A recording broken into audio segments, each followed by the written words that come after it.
Hi, I am Селвам Vенкетеша from 6th year 4A group. My topic is glomerulonephritis. Teacher Dr. Astanova Shaukat Beksar. Incidence rate of primary glomerulonephritis vary between 0.2 per 1 lakh year and 2.5 per 1 lakh year. This disease can exist subclinically and is therefore only detected by chance in some patients. In addition, referral policies for diagnostic biopsy vary between countries. This will affect the incidence rates found. Definition: glomerulonephritis is a kidney condition that involves damage or inflammation to the glomeruli. Damage to the glomeruli causes blood and protein to be lost in urine. Anatomy and physiology of nephron. The nephron consists of a tubule closed at one end to form the cup-shaped glomerular capsule called Bowman's capsule, which almost completely encloses a network of tiny arterial capillaries and the glomerulus. Continuing from the glomerulus capsule, the remainder of the nephron is about 3 cm long and is described in three parts: the proximal convoluted tubule, loop of Henle, distal convoluted tubule, lead them to collecting duct. This is the nephron and associated blood vessels. This is the glomeruli, the filter of the kidney which filter the blood and make urine. Types of glomerulonephritis. First, acute glomerulonephritis. It begins suddenly. It occurs after 5 to 21 days of streptococcal infection.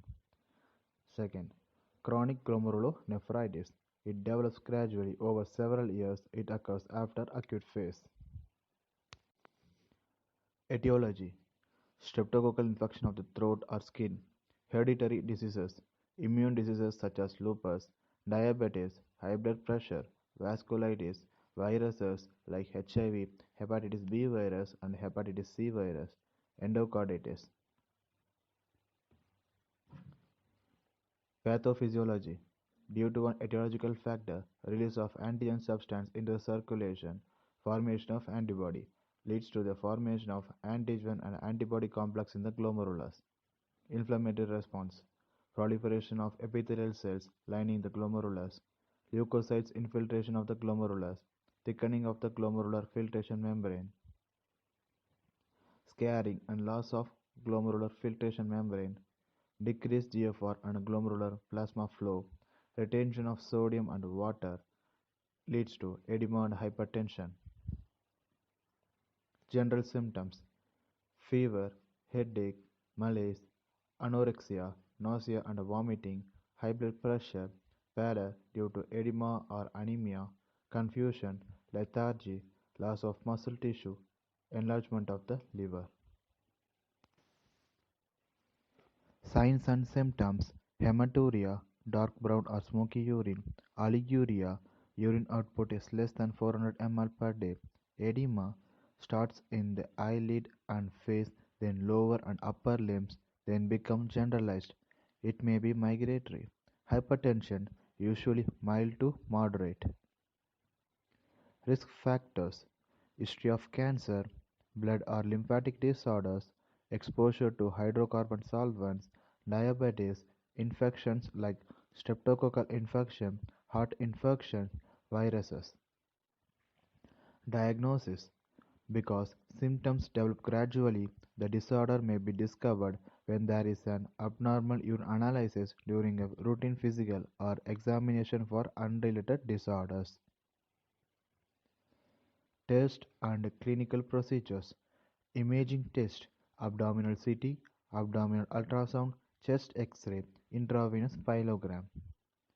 Urine analysis and other urine tests: creatinine clearance, urine concentration test, urine specific gravity, total protein. Baseline measurements: increase urea, increase creatinine. In urine analysis, red cell and proteinuria is present. Complication: hypertensive encephalopathy, heart failure, acute pulmonary edema may occur in severe cases. Acute renal necrosis due to injury of capillary or capillary thrombosis. Prognosis: glomerulonephritis may be temporary and a reversible condition, or it may get worse. Progressive glomerulonephritis may lead to chronic kidney failure and end-stage kidney disease. Treatment: antimicrobial therapy. Antibiotics, example penicillin, are used to control local symptoms and to prevent spread of infection to close contacts. Antimicrobial therapy does not appear to prevent the development of glomerulonephritis except if given within first 36 hours. Loop diuretic therapy. Loop diuretics may be required in patients who are edematous and hypertensive in order to remove excess fluid and to correct hypertension. It relieves edema and controls volume, thereby helping to control volume-related elevation in BP. Vasodilators. Example: nitroprusside, nifedipine, hydralazine diazoxide may be used if severe hypertension or encephalopathy is present. Diet: sodium and fluid restriction, protein restriction for azootemic patient.